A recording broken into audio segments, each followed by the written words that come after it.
before we get on to the Accrington part of the interview, and since you're a regular listener, we know that you already know what Tony's favorite part of the show is, and I think it's time for me to cue the sound effect,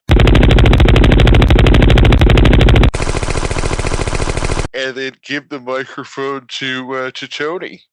Okay, ready to go.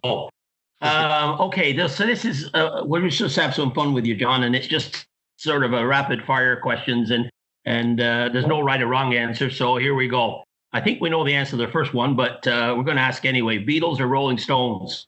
Well, I mean, I would have said neither a few years ago because I grew up really with punk and new wave and two-tone music. And I really only got into the Beatles about 7 or 8 years ago.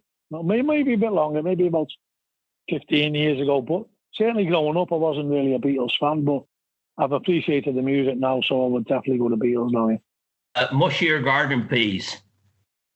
Mushy all day long. Red or brown sauce with your bacon butty? Well, it's red all day because when I was a kid, I hated the smell, the taste of brown sauce. And I had 3 elder siblings, 2 sisters and a brother. And they used to constantly tease me. So we'd have ham sandwiches, or when we didn't have much money, spam sandwiches. And me grandma used to make them for us. And they'd all have brown sauce on theirs, but I used to be adamant I wouldn't have anything on it. And they'd swap my butty over, so make me take a bite of it, and then I'd cry, as I did when I was 6. I was a very, very teary kid as a child. So they used to take delight in making me cry by eating brown sauce. And I still don't like it to this day. This one is from Mark Hughes. Red or white wine?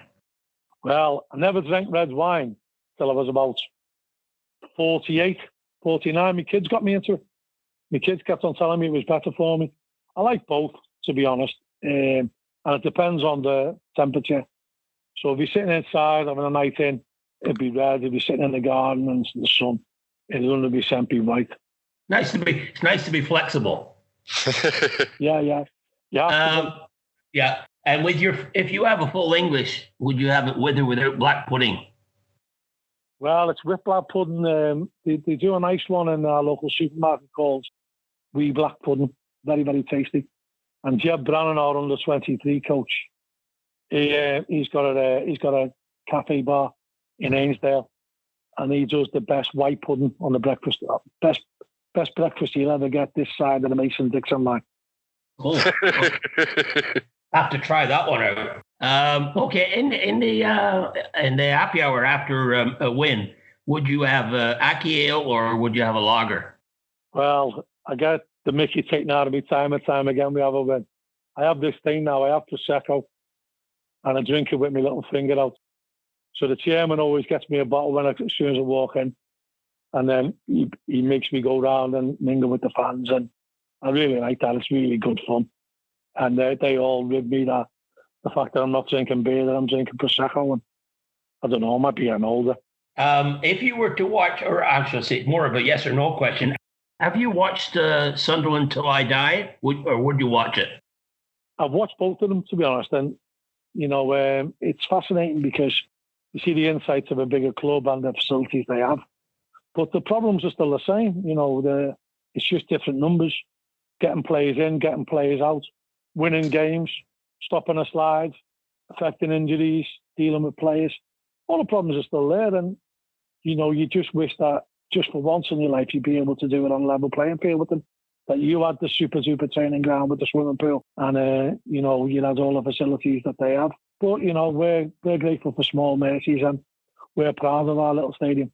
Another one here. I just wanted to this is something that if Hollywood was to make a film about Accrington Stanley, who would play you and who would play Jimmy? I used to always say Bob Hoskins, but he's dead now, isn't he? So Daniel Craig.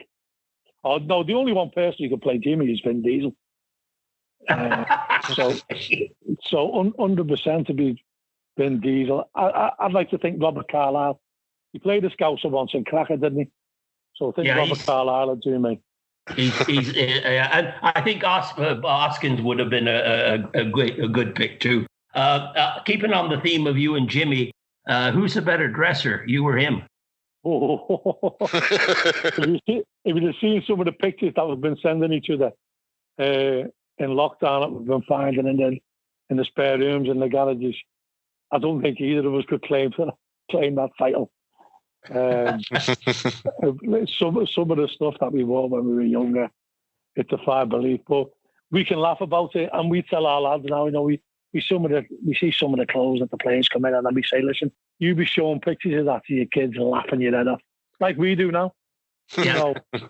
So we can laugh at ourselves. So I'd say neither of us. That's and the last one for me before I turn it over to Phil is, what's your favorite takeaway? Well, I am partial to a Subway. And I got into a Subway when I was playing for America. Not playing for America, playing in America. So over the road from where we lived, we used to train them at night, you see. So it was boring in the day because all the lads who I stayed with, they all wanted to sleep in. I've never been someone who can sleep in. So I used to be up early and I'd go over to this. I think they were hoagies then. They were called hoagies, weren't they? And yep, used to get a big 12-inch hoagie. And that got me into Subway. So I'd have to say that's my favourite takeaway is Subway. Well, I would say that would have probably been an underdog. I don't know if people would have guessed Subway. I've been waiting to be asked Coronation Street or EastEnders. Well, yes, in there. I missed that one. Oh, yes. Sorry about that. Okay. Well, you already know the question, so what's the answer? Well, everyone who knew me from 10, 15 years ago, it was neither of them. I was obsessed with a soap opera called Home and Away, an Australian one. Aaron Ayres will be happy to hear that. So it was on Series Link. I never missed an episode for about 15 years. And we'd go away on holiday for 2 weeks. And I'd get that excited the final day of the holiday because I was going back to 10 episodes of Home and Away. And I absolutely loved it. I used to adore Alf Stewart. I used to adore him. He used to make me laugh. And me and the kids all watched it together. And I was fortunate. I managed to go to Australia. My daughter was living in Australia for a bit. I went over to visit her and I managed to go to the beach. One of my friends lived in America and he come and picked me up in Sydney and he took me over to the beach that was used in Home and Away. So I managed to sit on the beach and go in the surf club, and that was a thrill for me. But then it was getting too much for me. I was spending too much time watching it, so I had to wean myself off it. And now I don't watch it at all. So I don't watch soap operas anymore now. I can't believe with Liverpool people you didn't throw Brookside in that, because that was very, very popular in the 80s for us growing up, and we used to cringe sometimes watching it on TV. Well, you said you don't watch soap operas anymore, but you also said you watch Sunderland Till I Die, and that's a bit. So yeah, well, do you know, with that though, we watched the two of them, and would you call that a soap opera, or you call it a documentary or a docu-series? You know. Oh, it's a documentary. You know, don't forget we were on the end of one many years ago. You know, the Accrington Stanley one. Yeah. Canada did for 6 episodes, and you know, myself and Jimmy, we were very, very reticent about it at the start.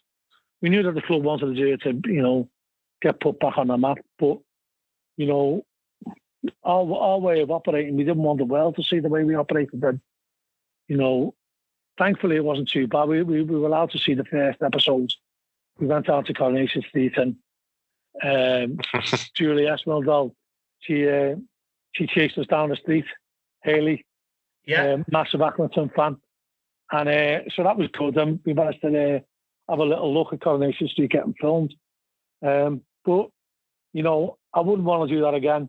I wouldn't want to be on the end of a documentary like that, because we were quite fortunate. The people who produced that were quite sympathetic to us, but they can make you look totally not what you are about, and you can slant it in a way that can make you look good or bad. You know, I think one of the things that myself and Jimmy both proud of is that we've got a great relationship with the fans, and the fans know us. Fans know what we're like. You know, when we go into another pint with them, they know exactly what we're like. They know what we're about. When you've been in a place for 20 years, like you've been with Accrington, that you get a chance to build up a relationship with the supporters. And kind of going on to the other questions. So, we have the North American questions, and of course, you're a bit familiar with Canada, as you were telling us earlier. So, have you had the signature dish of Canada, which is chips, gravy, and cheese curds, known as poutine? Yeah, I haven't had it, but I'm one of these. I don't think chips and cheese go. So it's like bacon and chips doesn't go. So there's just certain foods that don't go together, and chips and cheese are definitely top of my list on that. All right, so no poutine at the Wham next year. It sounds like no, not for me. Not for me. Sure. And then we have now this one. I actually, based on what you said earlier, you may have a surprise answer on this one: Oasis or Blur? I was fortunate enough to go and see Oasis twice.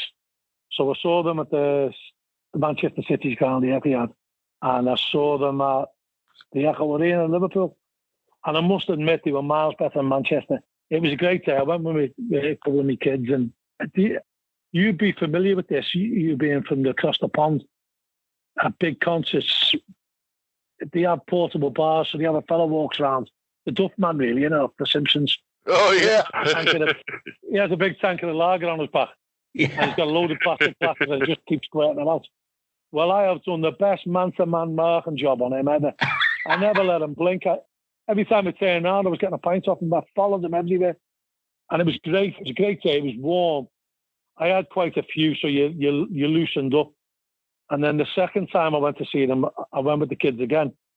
But I was driving that time, so I was drinking coffee at the back. And musically, they were better than Liverpool. Possibly because I was sober and I could hear them better. But they sounded a lot better musically. But the atmosphere in Manchester, I managed to work my way down to the mosh pit when all the pints of urine and beer get thrown in equal measures, and it's good fun.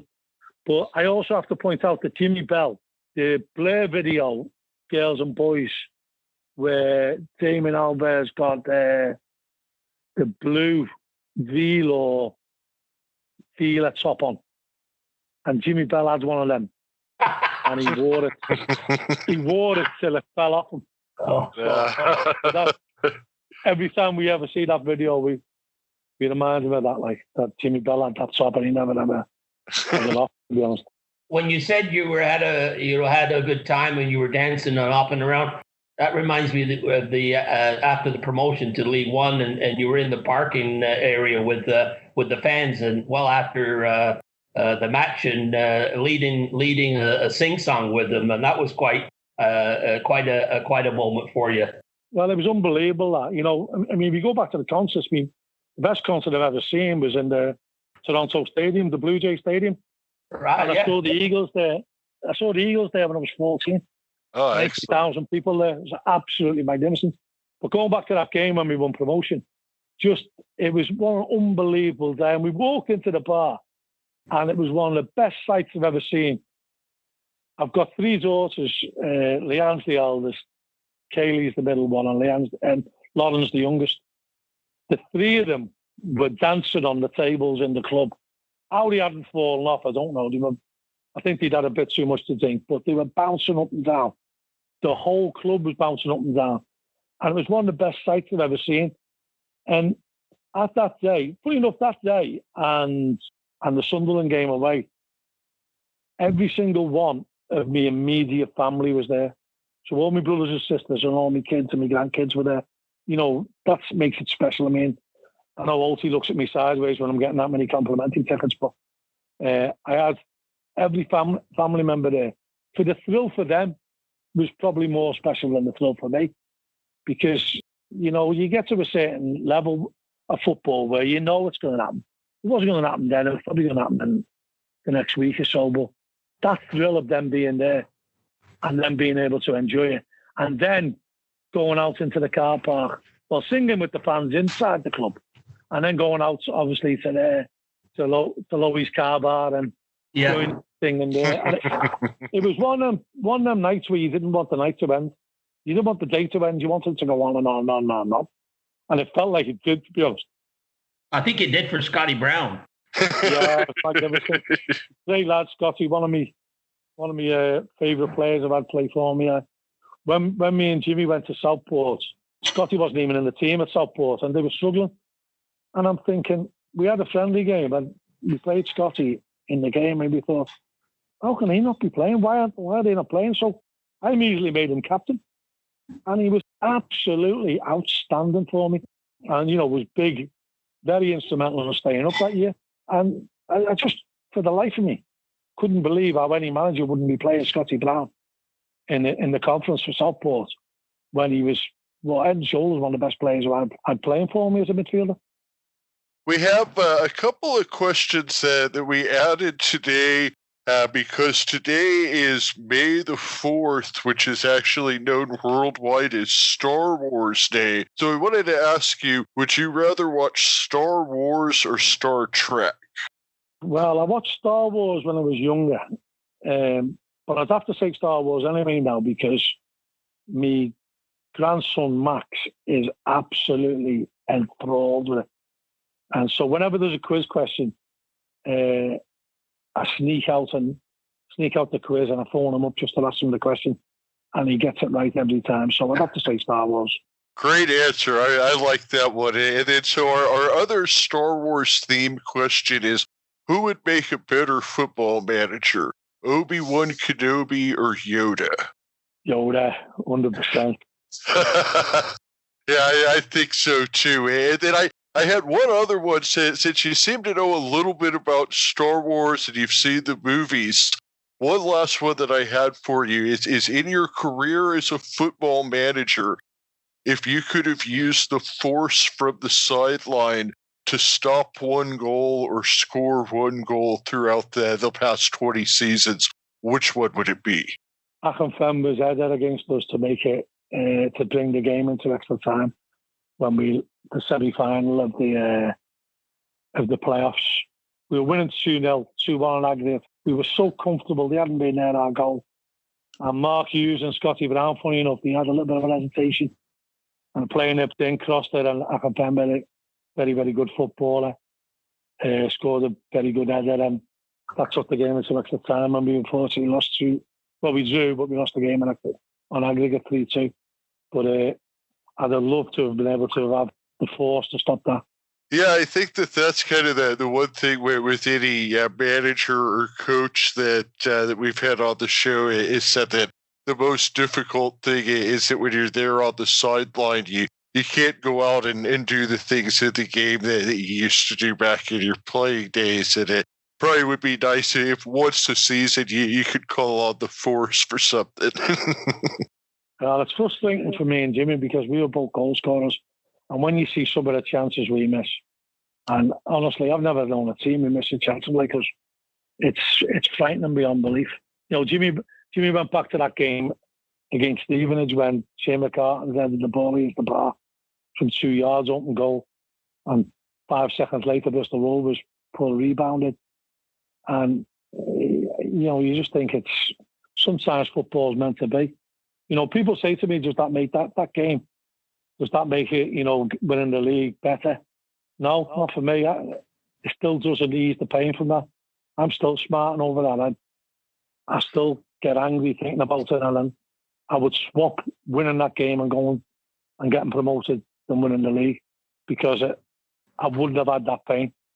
I know we got the pleasure of winning the league, but I wouldn't have had that pain. And what made that worse, that game, was my niece works for Skybet, and her boss had chosen to do the presentation. So she was presenting us with the champagne and the flag saying Accrington up. And so she's got them all in the car at the game, and she had to just leave them in the car. And that was so soul-destroying, that game. I think that's something that I've heard not just in football, but with managers and coaches across all sports, is that the agony of defeat is much greater than the thrill of victory. Would you say that? If you read a lot of these self-help books, they equate it to we place twice as much emphasis on negative feelings as we do positive feelings.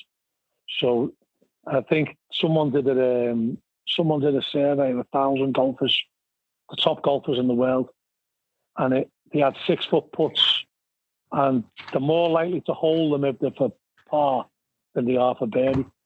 Now the putts are still the same distance, but the fear of dropping a shot is much greater than the thrill of gaining a shot. And I think everyone thinks it like that. Now, Tony, you had some fan questions that folks had sent in. We posted out on Facebook and Twitter before the show, and I know that we got a whole bunch of questions, didn't we, Tony? Yeah, we're going to call this a fans forum because there's some interesting questions and a couple of ones that will probably need a bit of an explanation from yourself. I'm going to combine a couple of these questions. One's from Paul Baldwin, who sent in your best and worst signings and possibly the one that got away. Well, we've had a couple that got away, you know. Glenn Murray, we had Glenn Murray in the building, and Eric Worley, he wanted £100 more. We sort of done a deal for £650 a week, and Rochdale is up to $750. So we said he wanted to come to us if we could match Rochdale's offer. He'd sign for us that night. And Eric, he had an agent with him, and Eric wasn't really. Agents were just coming out then. Eric chased him. So we didn't get him. And then the other lad is the lad centre half who plays for West Brom now. He's a centre half. Well, he's left West Brom now, hasn't he? And the centre half, he ended up signing for Rochdale. Can't remember his name offhand. I got a bang on the head about 4 years ago, something. Remember, he's not what it was. But the centre half, we played in the Premiership, and we had him in the building. We were signing for $3,500 from Backcliff. Their manager's a good friend of mine, and I think it might be at Stoke now. I can't remember his name. And Eric wouldn't pay the $3,500, so Rochdale bought him the $3,500, and then sold him for $2 million. Which was very, very frustrating. So if I have to say my best signings, Paul Mullen will be up there. He took us to another level, Paul. And he gave us so much as a target focal point and got fitter as he got older. Great lad, great personality, great footballer. So he'd be up there with one of my best. Caden Jackson would be up there one of my best only because of the money that we made on him, which was crucial to the club going forward. I think it'd be disrespectful to say the worst signings that we've made because I made that many, to be honest. So I wouldn't want to pick anybody else. So there's a few tied for that one. I got to give. I combined a couple of questions there, and I got to give about the player that got away. I got to give credit to Stephen Lowell. He sent that one in, and I want to give him credit for that one. We've got a couple from Rob Russell who sent in a list of things. So I'll try and summarize a couple of them. He's got down here. What was it like when you were listening to the 800 fans when you guys scored the late winner at Bloomfield Road? Compared to the early days. When we beat Blackpool. Yeah. I think I remember when we first came and we were getting 300-400s. By the last game of the season, you couldn't have got another person on the ground. Eric was driving them in with a stick, I think. Then we had the official attendance was 2,468, and there must have been about 4,500 there. That was exceptional. But the Blackpool game, unbelievable. Sean scoring the goal and celebrating with the fans, which is brilliant. And you look back to the Luton game, the last minute. I think last minute goals are brilliant. But I think someone mentioned on it about I think it was Darren who said that he thought we'd done it when we beat Wickham away, and that was really, really special, that game. I know we didn't go up that year, but the reception we got off the fans when we got off the coach, that'll stay with me for a long time. You know, they absolutely willed us on to win that game, and they played a massive part in that game. And you know, I'd like to thank everyone who were part of it, and everyone who's been part of the journey. To be honest, you know, they talk about, I think there was 11 or 12 who travelled to Hereford, and we got beat on an FA Trophy replay. And we were poor on the night. And we got them all a drink on the Saturday. But there's fans who followed us, you know, they give up the time, they give up the hard-earned money, they give up a lot of things just to support us. And we're so, so grateful for that. And I think our fans are, you know, they're unbelievable. The way they get behind us, they very, very rarely get on our back. Although some of them, the main stand behind us, like to have a pop at me. There was one funny time this season. I put Joe Pritchard on as sub, and the fella behind me shouted, "Well, I don't understand what you're doing there." 10 seconds later, he cut inside and put her in the top corner. And I just turned around and smiled at him. But in the main, our fans are second to none. You know, the way they get behind us, the ultras, they make it so. And there's so many games you couldn't single them out. I mean, I remember when we won the conference, and we played Forest Green away, Forest Green's old ground, and we stayed there. We stayed in their grounds about 1 o'clock in the morning. I remember singing on the karaoke in their grounds, and all the fans stayed there. They must have been getting home about 4 o'clock, 5 o'clock in the morning, and it was just unbelievable. And yet you could get that time and time again. Craig Dawson's the lad I missed out on. Craig Dawson, Went from Rochdale to West Bromwich. Just come to me. Craig Dawson, 3,500. We had the deal done. Eric wouldn't pay. But I'm sure he had his reasons for it. You know, the one thing about Eric is you could criticise him a lot for his abrupt attitude, but he was a winner, and he did everything he could to help us when he could. So there might have been a reason why he couldn't have spent that money.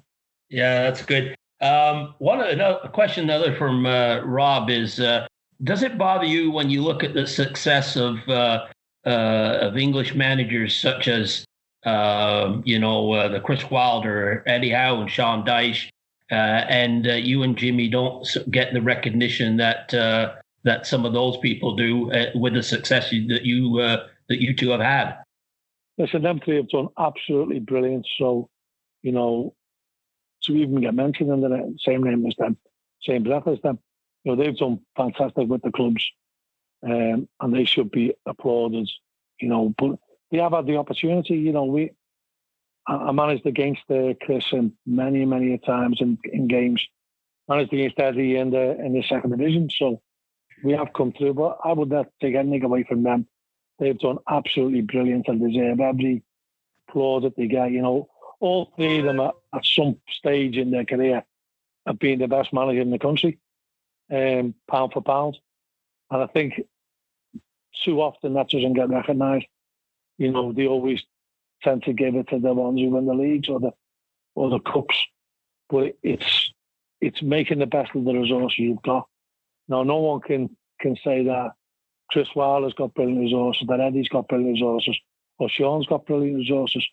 But what they've done is punch miles above the weight and have clubs performing in the Premier League, not short of miraculously. So I'd take nothing away from them, that's for sure. This is a comical one from Neil Broadhurst. And I'm not sure if you can answer this one or not, but I'm going to ask it anyway. He said, how much did you pay for the carpet in Torreviejo in Spain? And did you make any money charging euro for people to cross it? Torreviejo, that was one unbelievable trip. Phil, one of the stewards, Phil, he guards the referees like Goldust does welcome at the ground. And he had a place over there, and he said, I can get you over there. We can play a game against Torreviejo. So we went. And it was one of the funniest trips you'll ever have in your life. You know, we played Torreviejo, their local team, and it was like World War III. They kicked lumps out of us. I think me and Jimmy had to come on because they were kicking our players that bad. We weren't going to have a team for the Saturday. And me and Jimmy could come on, and then we ended up, I think Eric ended up chasing the referee. was a funny game, but no, we give the players a day off, and self Jimmy Bell and Bill Oldham, and then if the players are coming in and out, Ian's unbalanced stays with us for the duration. And you know the people who come up, that the salespeople who come up on the beach and try and sell you things like sunglasses and cuddly toys and that, and ponchos and anything they could sell you, basically. Yeah, so he kept on coming up, and he was only trying to earn a crust, wasn't he? So in the end, it got that annoying because we were having such a good time drinking that we said, listen, what have you got? So he showed us his way, like Simple Simon it was. So we said, right, so we put €10 each, and we give them €70 for everything. So for that, we got 3 hats, we got 2 leather jackets, we got a dancing donkey, and we got a rug. So we said, well, we may as well have we may as well make this bar into a VIP. We have a VIP area. So we got the rug, and then when the players came in, we charged them €1 to sit on it, or to stand on it, sorry. That was the VIP rope top area. But it didn't make us any money because we'd pay €1 to go into the VIP area, but then that qualified them for the free drink. So we were out of pocket anyway. So we had an unbelievable day that day, and it was good actually. It worked out well for us in the end because we started to galvanise our results from the back of that. So that was good. Yeah. That was a fantastic story. Well, it's obviously Neil had some inside information on that one. So anyway, thanks to Neil Brothers for that one. I just got 2 more, Phil, and then I'll turn it back to you. Matthew Walmsley wanted to ask, what are your interests and your hobbies outside of football and your family? I do like reading. I like to read all different kinds of genre. You know, I like to read novels. I like to read autobiographies. What's the best thing that you've read since you've been on break here? Since I've been on the break, I've read a couple of novels. I got one sent to me called The Subtle Art of Not Giving a... And then it begins with F and ends in K. I've heard of this book. And 3/4 of the way through that's quite good. It tells you to maybe value the things that you should value and not worry too much about things that are inconsequential. So that's been quite good. So I like doing that. I like dining out. One of my guilty pleasures. I like going for meals. I love listening to music. And my children tell me that I've got the musical taste of a 14-year-old girl. and they could well be right. What's that's not a compliment, I don't think. What's on your Spotify playlist right now? I was going to say, or I've been listening to quite a few different things. I love the Smiths, but I've been listening to Caro Emerald. I've been listening to a lot of theirs lately. I like that, and Nora Jones. So there's a wide range. I mean, my big passion as well outside football, I love playing golf, and I'm fortunate to be a member. I mean, we're blessed where I live in Birkdale. We're blessed. We've got, the Birkdale course. We've got Hillside, which I'm a member of. Sir Kenny Dalglie's also a member of that one. And then we've got SNA. We've got Formby. We've got West Lancs. So within about a 15-mile stretch, we've got 5 championship courses. So whenever I can, I try and get on the golf course. And I'm hoping that's one of the first things that gets relaxed with the lockdown, that we're able to get back and play golf. Yeah, that's going to be a release for you to, forget about football and just get out on the course and play some golf. Yeah, but to be honest, it's good, especially when you're playing a night game. You go and play 9, and you can just clear your mind, and it puts you really in a good frame of mind to prepare for the game of football. I've always enjoyed doing that.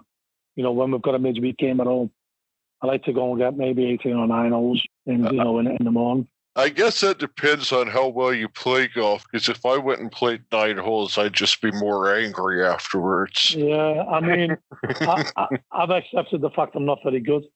So I never ever get downbeat when I'm playing golf now. I've accepted the fact, Ernie Els made the statement that if you're an 18 handicap, you should make mistakes. So don't beat yourself up over it. So No, that was good advice, and I don't. Well, my handicap is the game of golf. I don't even qualify for a number. The last one I had, and this is an interesting one from John Hernshaw. He said, if you were able to isolate self-isolate with 3 football managers, past or present, who would they be and why? Oh, that's good. Great questions. Yeah, that's a good one. I read the book on Bob Paisley last year, funny enough. On my way to the European Cup final to Madrid. So I read the Bob Paisley one, and I was really fascinated with his standing with Liverpool. He wasn't, he was my hero growing up. He didn't seem to have the love of the players that Shankly did.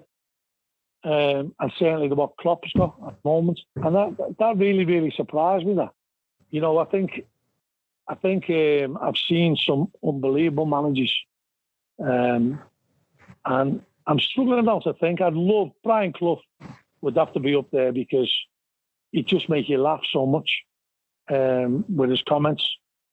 So he would definitely be one. Shankly, you'd have to say 2 because I think you could learn so much of him. There's other great ones, but you start to think about the people that you can't speak to, and Bobby Robson would be that. You hear so many good stories about Bobby Robson, how good he was. So probably them 3 would be mine. Well, you can't. That's a wealth of knowledge in those, and that would be quite a conversation sitting down over a pint or 2 with those fellows, wouldn't it? I think you should always try and learn. I think I learned a lot of managers I played for, both good and bad. So I learned good practice and learn to avoid bad practice. And, I'm sure, people will do the same of me. The people who've played for me, who've gone on to be managers, have done well. And I think they've learned the good parts of me. And they've also learned, my failings. I think that you should always be trying to evolve and become a better manager. And, try and take the best bit that you encounter and try and avoid the worst bit. Have you ever met Jurgen Klopp? Have you ever met him? Yeah, we played a friendly behind closed doors. So we were fortunate enough to play Liverpool under Brendan Rodgers and Jurgen Klopp. And 2 different characters, obviously, but, 2 very, very good managers. And, you certainly can't deny the way Jurgen Klopp's galvanised Liverpool. And, the thing that pleased me about Jurgen Klopp is he's a leader. You can be a manager or you can be a leader. And the leaders, I don't know about so much whether they get more success, but the success always seems pleasing when it's done by a leader rather than a manager, in my opinion, anyway. John, well, we had all the listener questions and the rapid fire, and now let's kind of move into the Accrington segment of the show, where obviously we've talked about Accrington throughout, but let's start with you talked kind of about the end of your playing career and in 1999 a bit, and that's your favorite promotion still. And I remember Jimmy said that same thing. So let's start with 99, 2000, and kind of go from there.